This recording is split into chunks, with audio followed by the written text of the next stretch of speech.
Eh bien, salut à toutes et à tous, c'est Azré. Je suis très heureux de vous retrouver pour une nouvelle vidéo sur Solo Leveling Arise. Ça faisait quelques jours, voire quelques semaines, qu'il n'y avait pas eu de nouveau contenu sur la chaîne. Bon, j'ai été malade la semaine dernière, ce qui fait que j'ai pas pu poster le contenu que je voulais faire. Et là, on a du nouveau contenu sur le jeu, à démarrer d'ailleurs, par cette bannière à laquelle on va dire au revoir. Donc là, actuellement, je suis sur l'Early Access canadienne. Alors, vous voyez, il nous reste une journée et 17 heures avant que le portail de Choi Jong-in disparaisse. Et on va avoir donc accès à un nouveau portail qui va arriver. Ça va nous laisser beaucoup de questions, je vais en parler, je vais vous en poser peut-être à vous aussi sur la fin de cette vidéo. Deuxième information que l'on va avoir, ça va être aussi la petite mise à jour de la moitié du mois, celle du mercredi, on va avoir une petite maintenance. Mais d'abord, je vous parle de la note de développeur qu'on a reçue hier à midi. Donc arrivée du nouveau chasseur, mise à jour de gameplay. Donc c'est une note des développeurs qui est sur le site officiel de Solo Leveling Arise. Enfin, vous êtes sur le forum de Netmarble. Qu'est-ce qu'on nous dit? Quelles sont les infos que l'on découvre? Eh bien, la première info la plus importante, c'est l'arrivée de Silvermane Baek Yeonho. Alors Baek Yeonho, c'est un personnage. Si vous êtes au niveau de l'animé sur Solo Leveling, vous voulez pas vous spoiler, partez tout de suite. Si vous connaissez un petit peu le manuel, le webtoon, le light novel, restez. Et si vous vous en fichez de vous faire spoil, vous êtes les bienvenus pour la suite de la vidéo. Baek Yeonho, c'est un chasseur donc de rang S qui est très puissant et qui a une capacité à se transformer en cette espèce de loup blanc absolument incroyable. D'ailleurs, je dirais même le tigre blanc, hein. Il est chef de la guilde du tigre blanc. Bah maintenant, vous savez pourquoi. C'est plus un tigre blanc qu'un loup blanc, pour le coup. Au moment du montage, j'ai remarqué que Netmarble avait déposé la vidéo de gameplay de Baek Yeonho Silvermane, donc je vous la montre directement. Il est d'attribut ténèbres, c'est un classe de guerrier, donc il ne va pas être breaker, je pense. On verra bien quand il va sortir demain. I'll show you the real monster. On va voir un petit peu toutes ses caractéristiques. Donc il va se jouer avec des griffes. Vous allez voir aussi que ses attaques sont des attaques évidemment de corps à corps. Ce sont des attaques qui ont l'air d'avoir une longue range, donc ça va pouvoir attaquer plusieurs mobs en même temps. Ça peut être assez intéressant. Il a l'air d'avoir un gameplay assez rapide, assez nerveux. Son skill numéro 1, c'est un skill qui peut toucher plusieurs mobs, donc ça va être encore une fois très cool. Imaginez vous jouez Baek Yeonho avec un Lim Taegyu en full perso dark avec une Libora par exemple. Ça pourrait être très intéressant sachant que Lim Taegyu est un breaker. Vous avez le QTE, le support skill ici quand on va le jouer avec Jinwoo. Il fait donc un buff attaque sur lui-même et ses alliés. Et puis enfin son ultime. Ces skills ont l'air d'être très cool à jouer. Retour à la vidéo. Et les développeurs ont donné une question assez intéressante. Ils ont dit quelque chose de très intéressant. C'est qu'après un examen attentif des compétences et du poste de chaque personnage, hein, chaque formulaire donc de chaque personnage sur Baek Yeonho, nous avons conclu que ce n'est qu'en séparant le chasseur que nous pourrions correctement présenter le style de combat unique pour chaque chasseur. À la base, Baek Yeonho, c'était un seul personnage SSR avec peut-être un skill ulti, un skill élite qui lui permettait de se transformer en ce petit bonhomme là. Bon, ils ont décidé de faire deux persos SSR. La réponse elle est évidente, le pognon. Ça va être pour avoir de l'argent, pour faire des tirages, pour les portails, les invocations, enfin vous avez compris. Et surtout, info capitale, c'est qu'on n'a pas Cha Hei-hin. Donc la belle Cha Hei-hin, qui n'est pas disponible maintenant. Sachant que la version globale n'est pas encore sortie et qu'il y a de grandes chances qu'elle sorte vers la moitié du mois de mai, alors on a toujours la date du 8 mai, mais au niveau des portails, on va se poser la question. Peut-être, moi, je pense c'est l'avis que j'ai, hein. Vous me direz en commentaire si vous avez le même avis, mais peut-être qu'ils attendent la sortie globale pour que Cha Hei-hin soit disponible pour tout le monde. Quid de Choi Jong-in et de Baek Yeonho en Silvermane? Bah j'en sais rien. Moi je vous avoue quand je joue en Early Access, je profite comme jamais. Mais bon, on verra bien. Donc voilà, nouveau portail d'ici 2 jours du coup. Hein, un jour 17h, vous l'avez vu sur le jeu. Silvermane, Baek Yeonho. D'ailleurs on fera les tirages. Hein. N'hésitez pas à venir sur ma chaîne Twitch. Twitch.tv/azretv.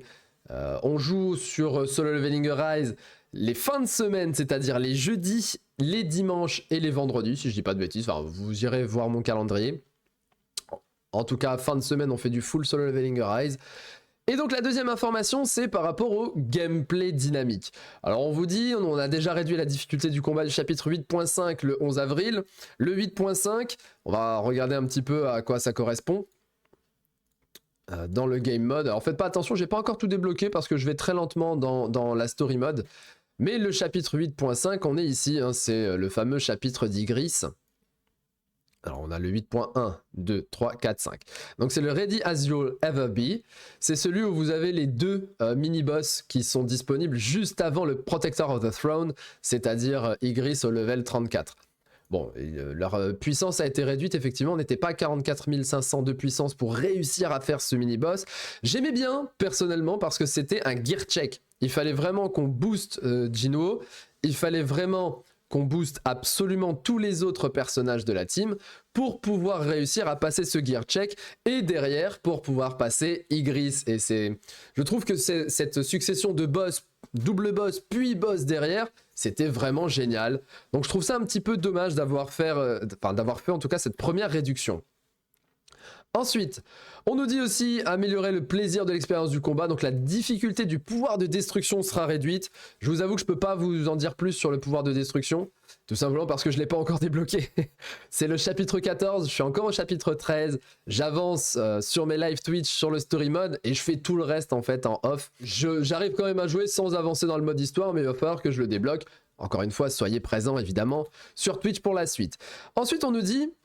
Formation des chasseurs sera améliorée pour sélectionner automatiquement le chasseur. Bon, ça c'est si vous avez envie de faire du mode auto. Franchement, c'est naze. L'intérêt de Solo Leveling Arise, c'est vraiment de jouer avec vos pleines capacités et de ne pas faire du mode auto bêtement. Mais si vous avez envie de faire du farm mode, c'est comme vous le souhaitez. Faction du bouclier, donc ça c'est par rapport aux cheaters, il y avait énormément de cheaters, il y a eu plusieurs milliers de comptes de bots et de cheaters qui ont été bannis et qui vont continuer à être bannis, donc voilà pour l'info. Donc nous nous concentrons sur une mise à jour majeure prévue pour le mois de mai avec... Très important, alors on est déjà à 6 minutes de vidéo mais ça c'est très important ce que je vais vous dire.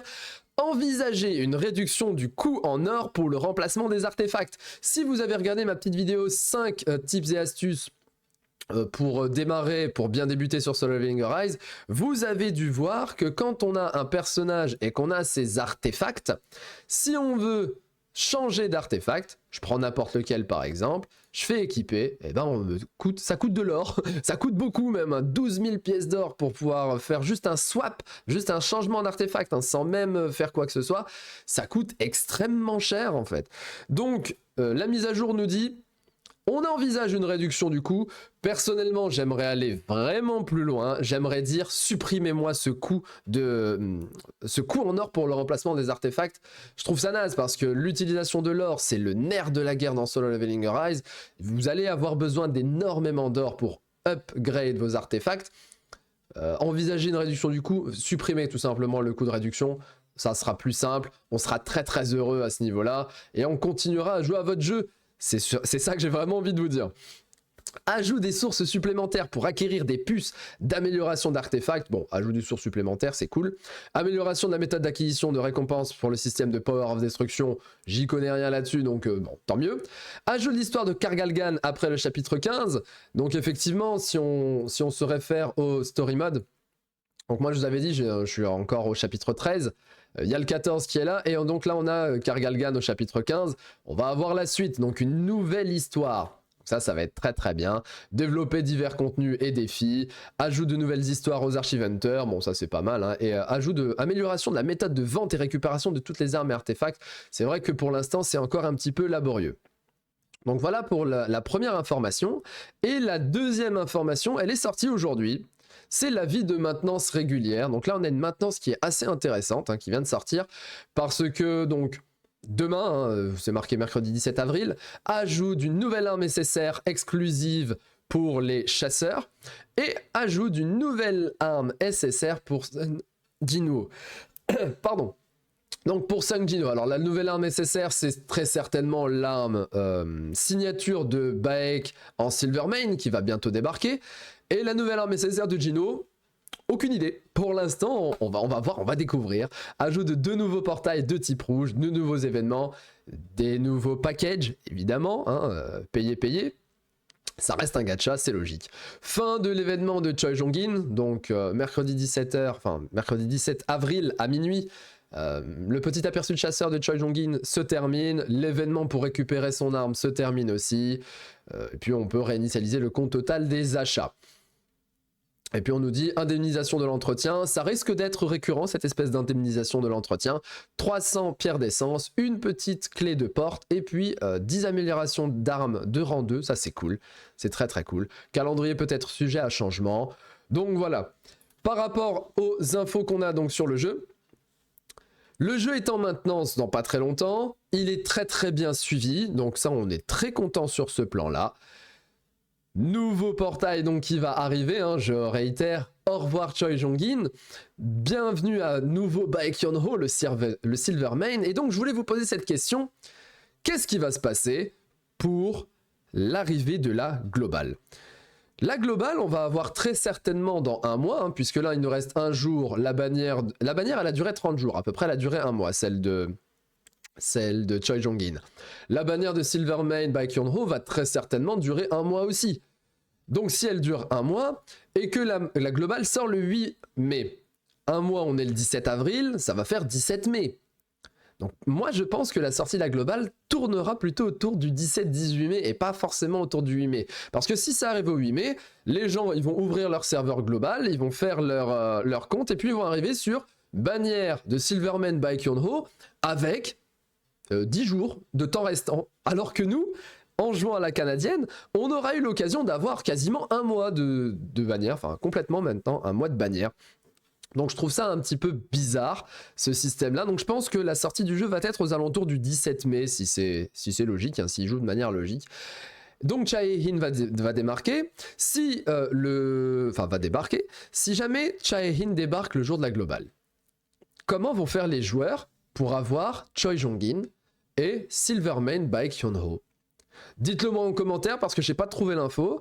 Moi je vais être capable de jouer, par exemple, je vais aller faire un tour en Battlefield of Time. Donc la nouvelle saison elle arrive dans 28 jours. Celle-là elle va arriver en même temps que la globale, très certainement. Mais admettons, je vais dans mon Battlefield of Time. Actuellement on est sur Baruka. Alors vous voyez, vous avez des hunters, etc. dans mon serveur, ça joue très très bien. Si je regarde un petit peu les ranks et les résultats, bien vous voyez que pour réussir à vaincre Baruka, il faut, hein, tous les meilleurs joueurs ont Choi Jong-in, il est partout. D'accord, il y a même, il y a du bike, etc. Bon, on a Emma Laurent, c'est le top SSR. Je ferai une tier list, un de ces quatre, vous verrez. Mais bon, Emma Laurent, c'est OGO, les gars, ne les ratez pas. Hein. Mais vous avez Choi, même moi, hein, j'ai réussi, bon j'ai fait ma 1 minute 30 parce que j'ai pas encore le niveau de ces très gros joueurs, mais j'ai fait avec Choi Jong-in. Qu'est-ce qui va se passer pour ceux qui veulent débuter le jeu et qui n'ont pas Choi Jong-in? Ils vont faire comment s'ils n'ont pas ce bonhomme-là? Ils n'ont pas le fameux SSR boosté over attack avec des ultis de fou furieux. Bah je trouve que c'est complètement unfair en fait, c'est absolument pas juste. Donc voilà. Est-ce qu'ils vont faire un rerun Baek plus Choi le jour de la globale en deuxième bannière rate up en plus? Donc par exemple là si je me mets là, vous voyez, vous avez les bannières rate up là qui sont ici, la rate up et la bannière select classique. Ça c'est la sélection de raw. Est-ce qu'on va avoir une bannière Cha Hei-in, le nouveau perso qui sortira dans 2 mois, plus bannière Choi et Silvermane Baekhyun-ho? Franchement, ça risque d'être très compliqué. Donc voilà, j'attends. J'espère aussi que quand la globale va sortir, on va pouvoir merge aussi. Parce que si jamais moi, je dois refaire mon compte, bah, tout ce que j'ai mis, tout ce que j'ai dépensé, là, vous voyez, j'ai 16 000 cristaux, j'ai 33 tickets, et je suis en train de les faire... je suis en train de les stacker, là j'ai 90 tickets, donc j'ai une multi, enfin j'ai une pity, etc. Donc on a du SSR à profusion qui est disponible. Qu'est-ce qui va se passer si je me dis, je dis ciao à ce compte-là, je recommence un compte global? J'ai vu qu'il y avait des réponses de bots des développeurs qui nous disaient que tout allait se mettre dans un même hyper serveur. Je ne sais pas. Donnez-moi vous si vous avez des astuces, si vous avez des infos en commentaire. Si vous n'êtes pas abonné, évidemment, abonnez-vous. C'était la petite vidéo sur Solo Leveling Arise, les dernières infos, j'espère que vous avez kiffé. On se retrouve très bientôt sur YouTube et sur Twitch, c'était Azray. Portez-vous bien, ciao ciao ciao.